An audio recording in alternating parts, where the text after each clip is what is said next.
Hi everyone, in this video we're going to talk about how to use Google Sheets. So the first thing to know is when you do a new Google Sheet, you will get a list of featured tables over here, and you can open them up and see a preview of what each may look like.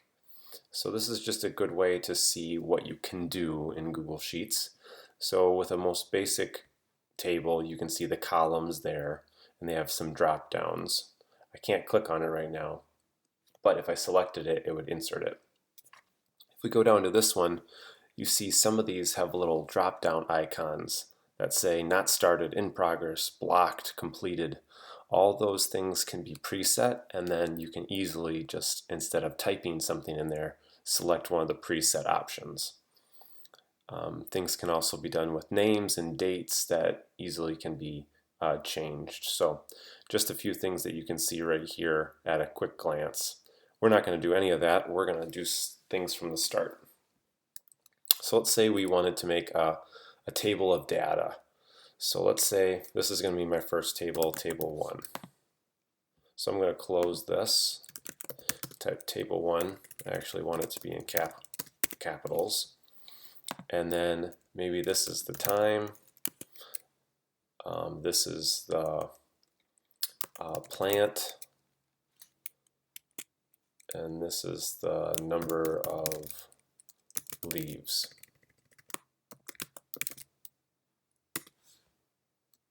All right, so if I want to kind of include all of this under one table and then make another table for something else, I can do that by dragging, so clicking and dragging, and then clicking this button right here which says merge, and it makes it one big cell. If I undo that by hitting Control Z, another way I could do it is just click and then hit the Shift button, holding the Shift button, click somewhere else, and then it highlights all that region too, and I could merge that whole piece if I wanted to. So let's just say this is table 1. This is the time, the plants, the number of leaves, and then in table 2 I'll do the same thing, time, plant, number of leaves. If I wanted to keep doing this, I could just have everything kind of set the way I want it. So maybe I want it to be like that. I want to align it to the center.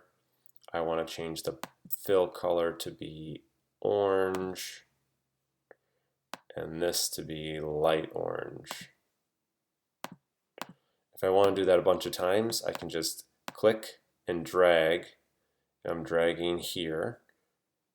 It's highlighted, so now I can hit Control C and I can paste it right there. And I can just call that table 2. And I can do it again, Control V to paste it and call it table 3.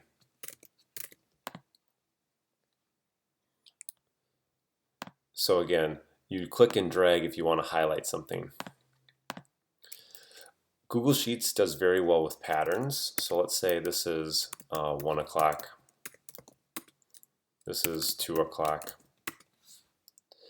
And if I click and drag using this little blue circle, which my cursor turns into a plus sign right here, if I do that and drag downward, it's going to auto-generate. And it figured out the pattern. So it figured out the pattern was I was counting by every hour, so it completed that pattern for me. So again, that's by just clicking on a cell and then going to that little blue dot in the corner. Let's say I was doing a bunch of data and I wanted to add it all together. I could say this was 2, 4, or 3, 4, 5, 7. And let's say at the bottom I wanted to add it all together. Spreadsheets does a great job of calculating things for us. So whenever we want to calculate something, we hit equals and we type the math word that we think. This one's auto-generating something for us, which is called a sum. It's telling us what the answer will also be.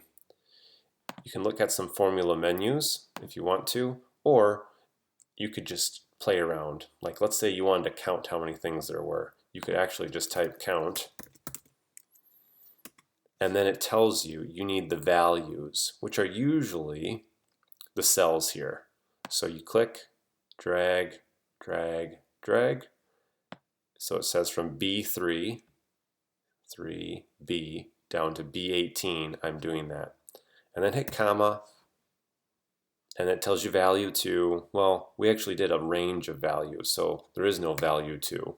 We just have this range of values. So I'm just going to close it off and hit done, and it counted 4 things. If I wanted to do a sum, adding things together, I could do the same thing. I could click and drag, close it, and then it added it together. So those are just some quick things. Another one a lot of people use is average. And then you would click, drag, close it off, and it found the average, which was 4. So those are some quick features if you want to use an equation, but you always have to start with an equal sign. Let's say your table's running a little long, or maybe you have someone's name here. I know it's number of leaves. Well, let's say it's a very long name. And you want it to stay within that cell, but you don't want it to go over here. What you can do is you can go over and click the text wrapping option. Right now the arrow is extending out of the cell. You could wrap it so it wraps around in the cell, or you could click it to go like through the cell but clip it short so the other part isn't there. If you wanted to do that but you actually wanted to see the stuff, you can click on where the cell column is actually ending, and then when you do that your cursor changes and then you can move so it enlarges it. Same thing happens right here. You can enlarge a cell like that. And then you can organize where things are sitting. The vertical alignment, you can change it to be at the top of the cell or middle of the cell. And then here you can change the horizontal alignment to be left, right, center. This also, oh, we just did that. You also can change the text rotation if you wanted to.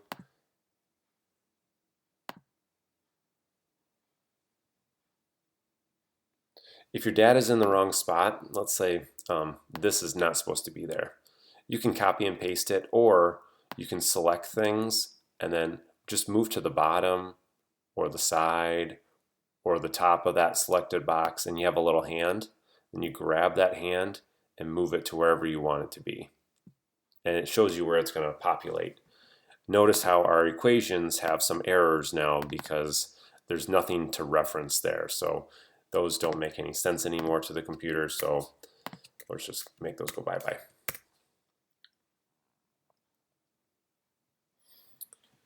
If you want to make a chart of data, so let's put some stuff back here.